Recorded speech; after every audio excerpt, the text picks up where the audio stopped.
And Mayor Byron Brown joins us now live. Mr. Mayor, it's great to have you on the show. I want to start here by getting your thoughts on what we heard from President Biden earlier today. And I think this kind of sums up the call of action that he made, not just to Western New York, but really to the entire country. Let's listen to part of the president. We have to refuse to live in a country where black people going about a weekly grocery shopping can be gunned down by weapons of war deployed in a racist cause. We have to refuse to live in a country where fear and lies are packaged for power and for profit.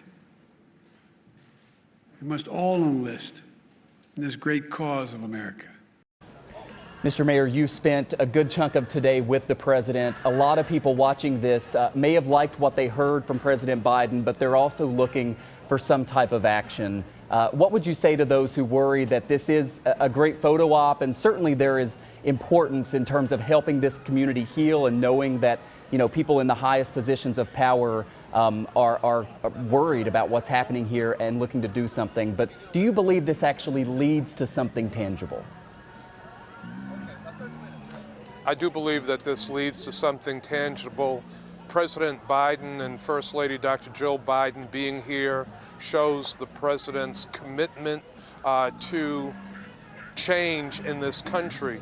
The president was very forceful, very strong in calling out white supremacy as evil, very strong in calling out this false discussion of white replacement theory as being false, as being wrong, indicating that those media pundits and personalities that have been spreading that hateful lie are wrong.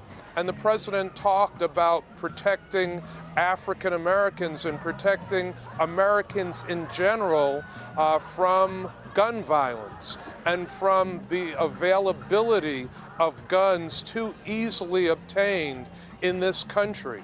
The fact that the president came here and spent the significant time that he did with grieving families of the 10 precious lives that were lost in this community to a racist, extremist, murderous gunman shows the president's resolve and the president's seriousness about doing something concrete and getting something concrete done.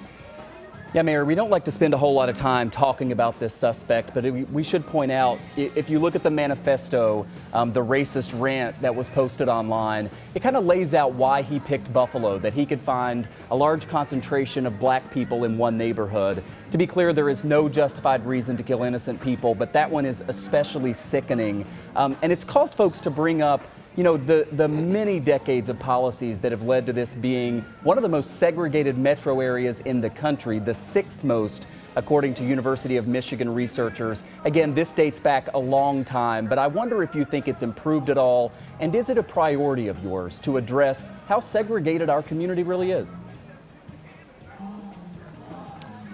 We're working to build a Buffalo of opportunity for every single resident. To build a Buffalo where people of all races, of all income levels are able to live in close proximity to one another. Where all of the children in this community feel safe, feel a sense of hope and opportunity for the future. Where our children know that they can be everything that they want to be. And there are record amounts of money coming into Buffalo from the federal government, the state government, city budget, that will transform not only the east side of Buffalo and Buffalo's inner city, but will transform all of Buffalo.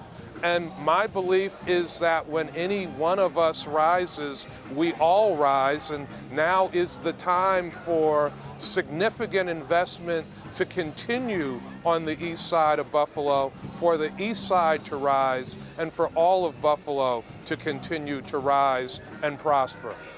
Mayor, we know one of the big remaining issues in the community where you are right now is the lack of that grocery store, and much has been said about how important it was and will remain. A lot of people have sent in donations. Organizations are stepping up to help. It's been very inspiring to see that. Is that having an impact right now? And are you going to make sure that that money is well spent and goes to help the folks there? I think it is having an impact. Right now, donations are up to about $1.5 million. Just recently, M&T Bank announced a $500,000 donation to the families of the victims of this violent attack, to support those families as they grieve and heal, to support the surrounding community.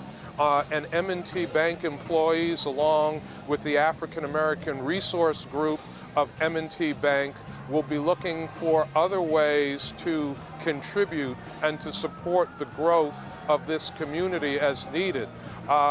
Delaware North, a commitment of $250,000. West Her Automotive Group, $300,000. New Era Cap Company, $300,000. Thurman and Patty Thomas and the Thurman Thomas Foundation, $100,000. Reverend Al Sharpton and the National Action Network pledging to pay for the funerals of the lives that were lost. And Zephyr, a new company coming into this community, pledging $50,000 for families. We have asked the Buffalo Niagara Partnership and the Foundation for Greater Buffalo to accept these donations, to process these donations, and to make sure that they get to the family as needed, so that there is money for counseling, there is money for funeral expenses as needed, and there is money to help these families heal and move forward from this unimaginable tragedy and attack on their loved ones. Buffalo Mayor Byron Brown spent a lot of time with the president today as he came here to Western New York. I know it's a busy time. We appreciate you prioritizing, taking questions and keeping the public updated on what's going on. And thanks for coming on the show tonight, Mayor. Thank you, Michael. Thank you very much.